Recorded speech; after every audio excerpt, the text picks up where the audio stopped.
ज्योतिष के वीडियो सबसे पहले देखने के लिए सब्सक्राइब करें एस्ट्रोडिफाई चैनल को और नोटिफिकेशन के लिए दबाएं इस बेल आइकन को। नमस्कार, आप सभी दर्शकों का एस्ट्रोडिफाई पर हार्दिक स्वागत है। आज हम जानेंगे कि ज्योतिष में यानी कुंडली में कौन से ऐसे योग होते हैं जिनके माध्यम से सरकारी नौकरी व्यक्ति की हो सकती है जीवन में। और ये बहुत ही प्रख्यात प्रश्न है, लोगों के मन में अक्सर रहता है। बहुत लोग मुझसे भी पूछते हैं कि भाई कौन से ऐसे योग हैं जिनके द्वारा सरकारी नौकरी व्यक्ति की हो सकती है। अब वो कौन से विभाग में वो अलग बात है, पर कौन से ऐसे कुंडली में ग्रहों की परिस्थितियां व्यक्ति के जीवन में एक गवर्नमेंट जॉब, गवर्नमेंट सर्विस दे पाती है। तो आज हम इसी के बारे में चर्चा करेंगे और गहराई से समझेंगे कि कॉम्बिनेशंस योग कौन से होते हैं सरकारी नौकरी के लिए। तो आइए अपने इस वीडियो को शुरू करते हैं।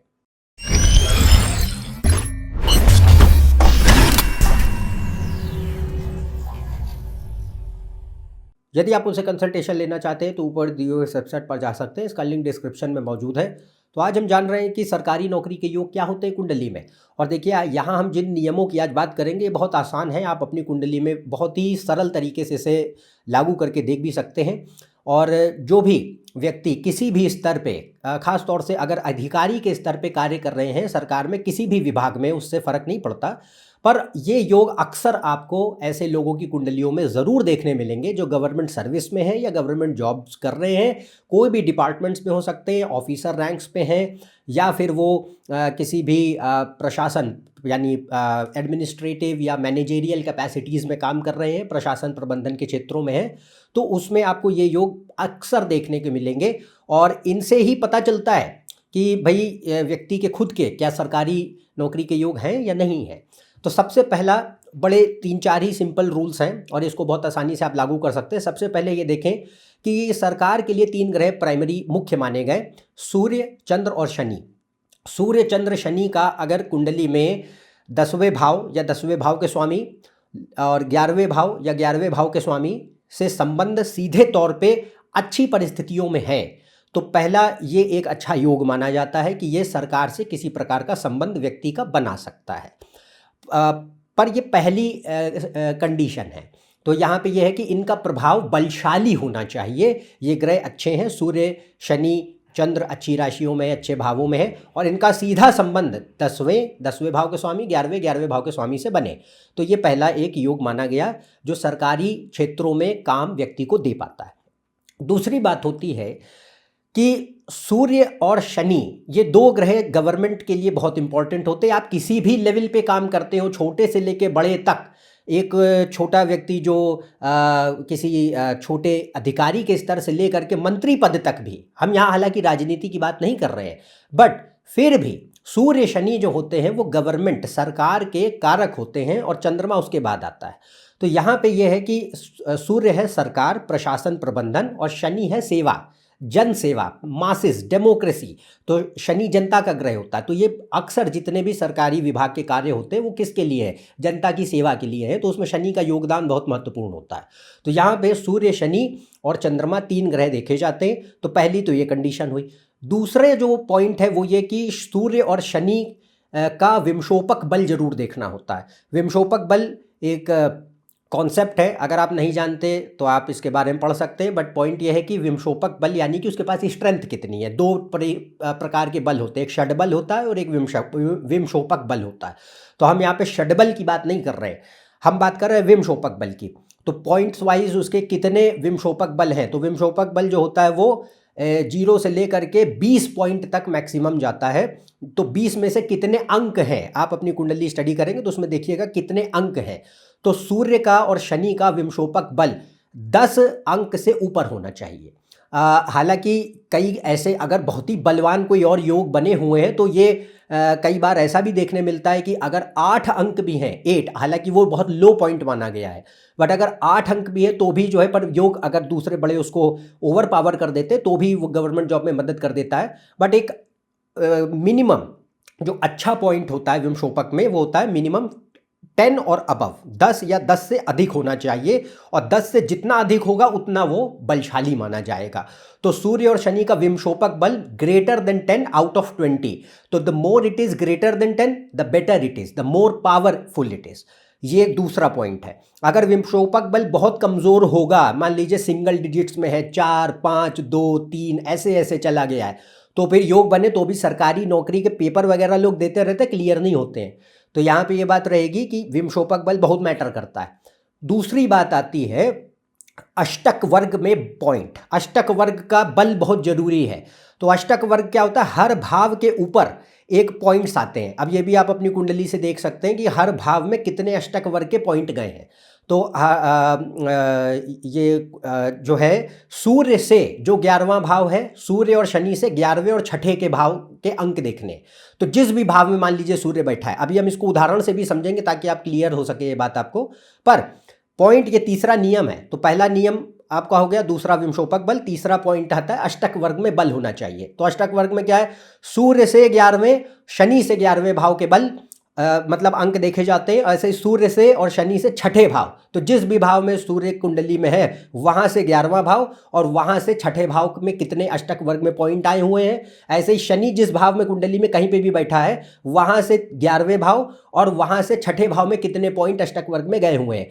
इसमें होता है मिनिमम 25 और अबव। तो यहाँ पे जो है 25 या 25 से ज़्यादा अगर अंक हैं तो वो एक अच्छी परिस्थिति मानी जाती है, जो कंपटीशन एग्जाम्स और इनमें व्यक्ति को सफलता प्राप्त कराने में सहायता करती है, सरकारी नौकरी वगैरह लग पाने में मदद करती है। अगर ये अंक जो है काफ़ी कम हो गए हैं, यानी 25 से काफ़ी कम है, मान लीजिए 20 है, 19 है, 18 है, 22 है, तो ये बहुत कम है।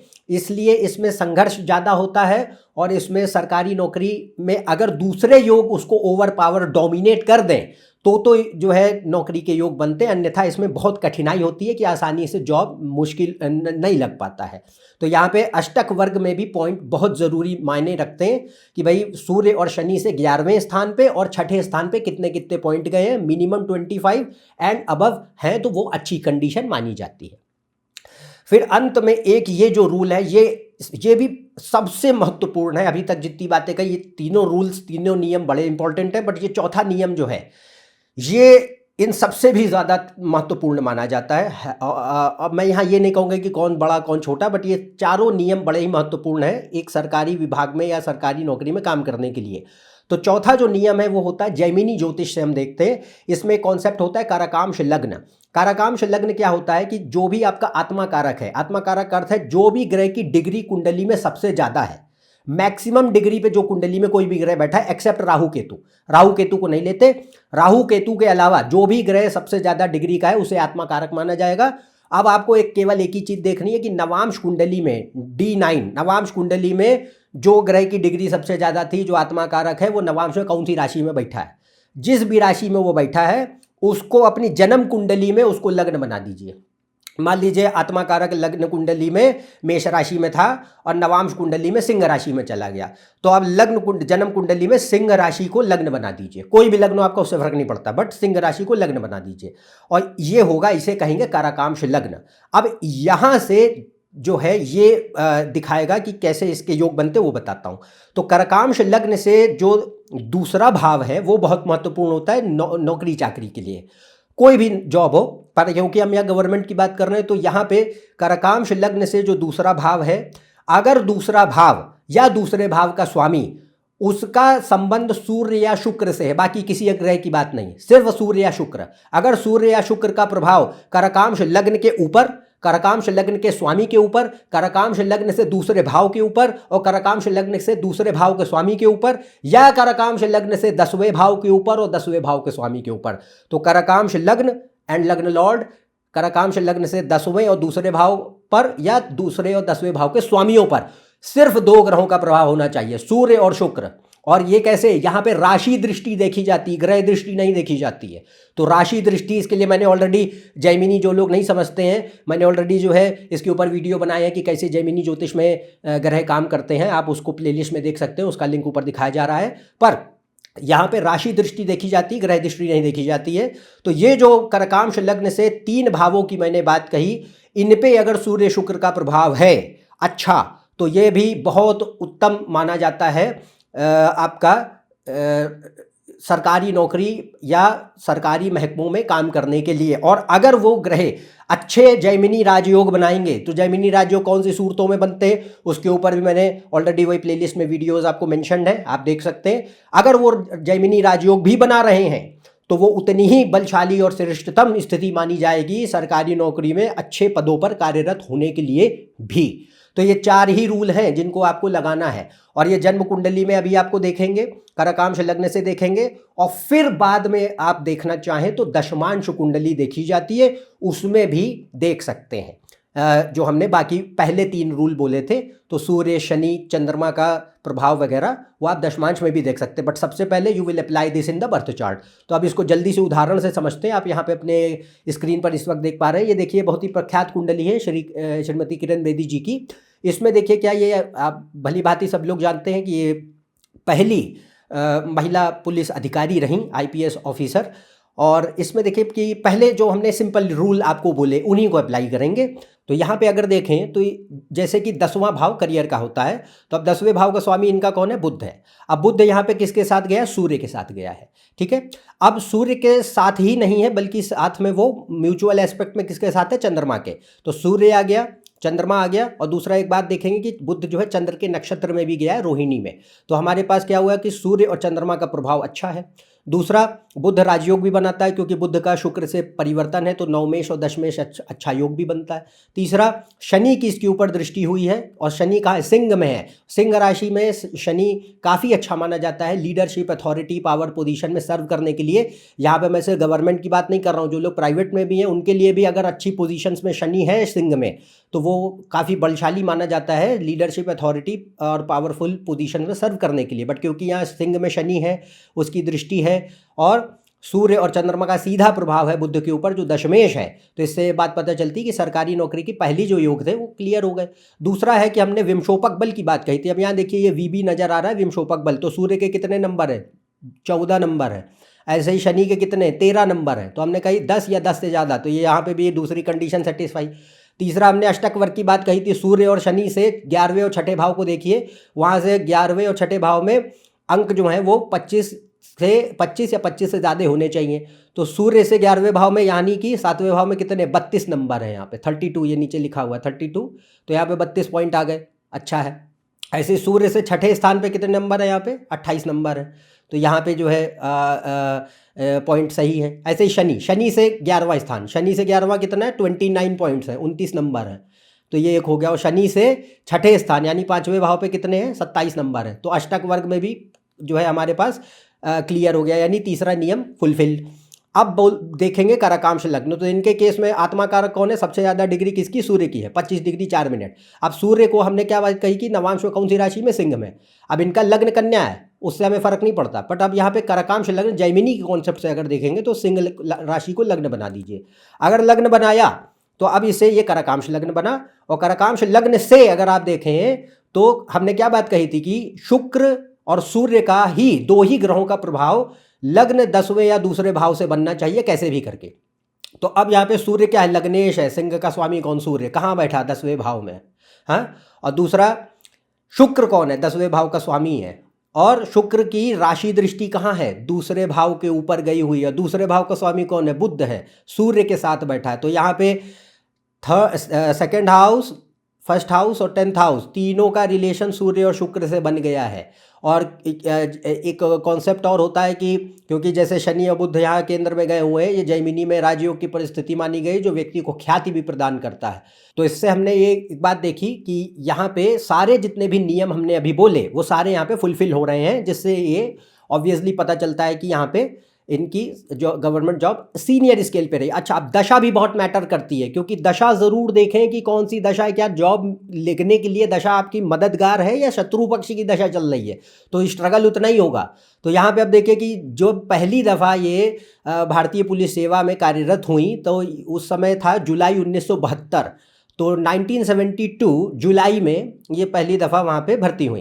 तो दशा देखे, बुध में शुक्र, मरकरी वीनस पीरियड चल रहा था 25 दिसंबर 1969 से लेकर के 23 अक्टूबर 1972। तो from December 69 to October 72 Mercury Venus है। Mercury Venus are making extremely good Rajyoga. और इनका करियर पे डायरेक्ट प्रभाव है। ये बहुत बेहतरीन दशा है, जिससे क्या पता चलता है कि ऊंचे दर्जे की सफलता प्राप्त हो। तो ये पहली महिला बनी जो भारतीय पुलिस सेवा में कार्यरत हुई, और mercury Venus period, Budh Shukra period में इनको वो अवसर प्राप्त हुआ। तो दशा भी इनके अनुकूल रही। सारे योग यहाँ पे आपको दिखा दिए, तो एक भी कंडीशन ऐसी नहीं जो फुलफिल ना हो रही हो, सारे यहाँ पे नियम कायदे लागू हो रहे हैं। और विभाग अगर देखेंगे तो विभाग देखिए बदलता है। तो अब कई बार लोगों की भ्रांति होती कि जो है गवर्नमेंट जॉब के लिए वो लोग उत्सुक होते हैं, पर विभाग की जो है बहुत महत्ता होती है। तो गवर्नमेंट जॉब अपनी जगह है, पर गवर्नमेंट में बहुत सारी नौकरियां हैं। आप कौन से काम आपके लिए बेहतर है ये भी कुंडली पे देखना पड़ता है। तो अब किसी के केस में बैंक्स के योग हैं, किसी के केस में पुलिस के हैं, किसी के केस में प्रशासन के हैं, किसी के केस में कानून के हैं। तो अब ये निर्भर करता है कुंडली पे कि भाई कौन से विभाग अच्छे हैं। गवर्नमेंट का ये मतलब नहीं है कि आप कोई भी विभाग में चले जाएंगे। गवर्नमेंट में तो बहुत सारी इलाके हैं, तो वो कुंडली पे निर्भर करता है कि कौन से क्षेत्रों में काम रह सकता है। तो अब इसमें जैसे ये पुलिस में रही, और तो यहाँ पे सूर्य मंगल शनि चाहिए होते हैं पुलिस के लिए। तो अब यहाँ पे क्या है, बुध का संबंध सूर्य मंगल के साथ बैठा है, शनि की दृष्टि पड़ी हुई है, हाँ। और तीसरे छठे आठवें भाव चाहिए होते तीसरा भाव पराक्रम, छठा भाव शत्रु, आठवां भाव गुप्त शत्रु। तो तीसरे और छठे और आठवें के स्वामी मंगल शनि ही हैं, जिनका प्रभाव बुध के ऊपर गया हुआ है, और बुध की ही महादशा में इनको ये जॉब भी मिला। तो हमारे पास ये रहता है कि वो विभाग भी बहुत मैटर करता है कि कौन से विभागों में व्यक्ति सरकार में जा सकता है। तो इस केस में जैसे अभी आप बखूबी समझ पाए कि कैसे इसको अप्लाई करना चाहिए। आप अपनी कुंडलियों में भी इसी तरह देखें, और जो हमने नियम बोले उनको ज़रूर देखें। तो 4 ही नियम हैं, बड़े सिंपल हैं, इनको लगा पाना, लागू करना इट्स वेरी इजी। और इसमें कोई बहुत ही कॉम्प्लिकेटेड एरिया नहीं है कि ये कॉम्बिनेशन, ये राजयोग, ये फलाना योग, ऐसा कुछ नहीं। ये योग है, ये नियम कायदे अगर हैं तो ही आप देखेंगे कि यहाँ government job is happening, otherwise it's not. एक चीज़ और होती है कि जैसे अष्टक वर्ग में अगर पॉइंट्स बहुत ही लो हैं, तो उसमें कई दफ़ा मैंने एक चीज़ देखी है कि सारी जगह लो नहीं होंगे। सूर्य शनि से जैसे मैंने 11वें और छठे भाव से मैंने बात कही कि 25 या 25 से ज़्यादा नंबर होना चाहिए। तो अगर उनमें से किसी भावों में किसी एक आध जगह पे मान लीजिए 22, 20, 19 ऐसे जा रहा है, तो वो डिफिकल्टी देगा। बट अगर योग कोई दूसरे उसको ओवर पावर करते, डोमिनेट करते, तो गवर्नमेंट के लिए मदद करता है। But mostly it helps in PSUs also, public sector undertaking में भी मदद करता है, जो कि गवर्नमेंट की उसमें हिस्सेदारी है। फुल गवर्नमेंट जॉब नहीं है वो, but technically it is a government area, और it can also help in any other semi government jobs as well. तो ये डिपेंड करेगा कि भाई आप कौन से इलाकों के लिए प्रयास कर रहे हैं, उसके लिए योग क्या है। क्या आप टीचिंग के लिए, प्रोफेसरशिप के लिए, पुलिस के लिए, प्रशासन के लिए, प्रबंधन के लिए, बैंकिंग के लिए, रेलवे के लिए, सबके लिए अलग अलग कॉम्बिनेशन होते हैं। तो आपको उसके लिए योग देखने हैं। और सरकार के क्या योग होते हैं इन जनरल, कि नो मैटर, हमने यहाँ सिर्फ ये बात कही कि व्यक्ति गवर्नमेंट में है, अब वो कौन से विभाग में है तो दूसरे ग्रहों का भी प्रभाव होगा। बट गवर्नमेंट के लिए ये प्राथमिक नियम है, प्राथमिक यहाँ पे परिस्थितियां हैं, योग हैं जो होने ही चाहिए। अगर ये नहीं है तो आप विभाग हो, कोई भी हो, सरकार में आपका होना मुश्किल होगा। तो ये जो चीज़ है ये हमने आपको यहाँ पे बहुत आसानी से बताने का प्रयास किया, और मेरे ख्याल से आप इसको लागू करके बहुत आसानी से अपने और दूसरों की कुंडलियों में देख भी सकेंगे कि कैसे यहाँ पे घटनाक्रम घट सकते हैं। तो आज के लिए बस इतना ही। यदि आप मेरे इस चैनल पर नए हैं, नीचे दिए हुए सब्सक्राइब बटन पर सब्सक्राइब कीजिए। ज़्यादा जानकारी के लिए आप मेरी वेबसाइट, फेसबुक पेज, इंस्टाग्राम पे भी जा सकते हैं, इनका लिंक डिस्क्रिप्शन में मौजूद है। अन्यथा हम आपसे अगले वीडियो में फिर से मिलेंगे, तब तक के लिए आज्ञा दें। नमस्कार और धन्यवाद।